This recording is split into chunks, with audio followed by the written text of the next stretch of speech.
Weighing instrument లేకుండా మనం వచ్చిన బ్యాగ్ని యాజ్ ఇట్ ఈస్గా మనం ఈ బ్యాగ్ తీసుకెళ్ళమన్నప్పుడు నిన్న మొన్న పత్రికల్లో కూడా చూసాం మనం. రవాణా ఖర్చులు కూడా రైతులపైనే మనం భారం పెట్టి వాళ్ళు ఇబ్బంది పెడుతున్నాం.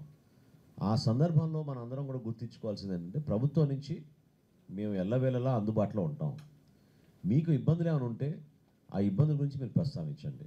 అంటే ఇది నా ఓపెనింగ్ రిమార్క్స్ కాబట్టి will give you some time to share your opinions and thoughts. మీకు ఏమైనా ప్రాబ్లమ్స్ ఉంటే చెప్పండి. మేము ప్రభుత్వం నుంచి మేము ఏం చేయాలో, మా డిపార్ట్మెంట్ నుంచి ఏం చేయాలో తప్పకుండా మేము స్పందిస్తాం. కానీ దయచేసి రాష్ట్రంలో ఎక్కడా కూడా ఏ ప్రాంతంలో కూడా రైతుని ఇబ్బంది పెట్టే విధంగా డిఏపి కానీ యూరియా కానీ కొలతలో తేడా ఉండకూడదు, రేట్లో కూడా తేడా ఉండకూడదు. నిర్దేశించిన మేరకు ఎంఆర్పి ప్రైస్ ప్రకారంగానే ఆ కొనుగోలు జరగాలి, ఆ విక్రయం జరగాలి. అందులో మాత్రం ఎక్కడ పొరపాటు జరగకుండా చూసుకోవాల్సిన బాధ్యత మీ అందరిపైన ఉంది.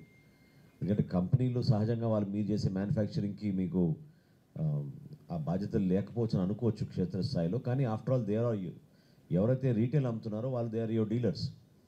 సో ఆ డీలర్స్తో మీ ఇంటరాక్షన్లో కానివ్వండి, లేకపోతే మీరు ఇచ్చే కమ్యూనికేషన్లో కానివ్వండి, పదే పదే ఈ విషయాలు తీసుకురావాలి. ఎందుకంటే రాబోయే రోజుల్లో డెఫినెట్గా మేము కూడా మా సిబ్బందిని పెంచుకుంటాం.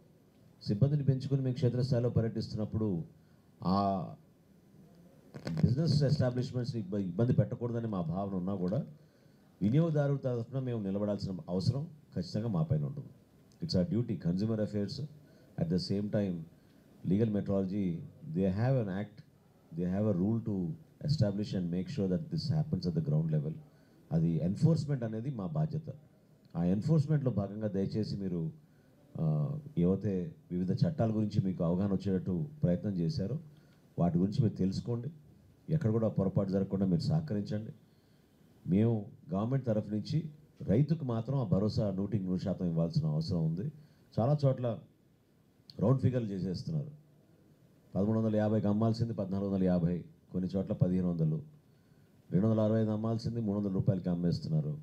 సో ఇవి చాలా జిల్లాల నుంచి మాకు వచ్చిన ఫీడ్బ్యాక్. ఇది ఆ ఫీడ్బ్యాక్ని బేస్ చేసుకునే ఇట్లా రాష్ట్ర వ్యాప్తంగా ఒకసారి చెక్ చేసుకుందామని చెప్పి మా లీగల్ మెట్రాలజీ విభాగం అందరినీ కూడా అలర్ట్ చేసి మేము చేయడం జరిగింది. 233 కేసుల్లో మాకు వేయిమెంట్లతో తేడా వచ్చింది, రేట్లలో తేడా వచ్చింది.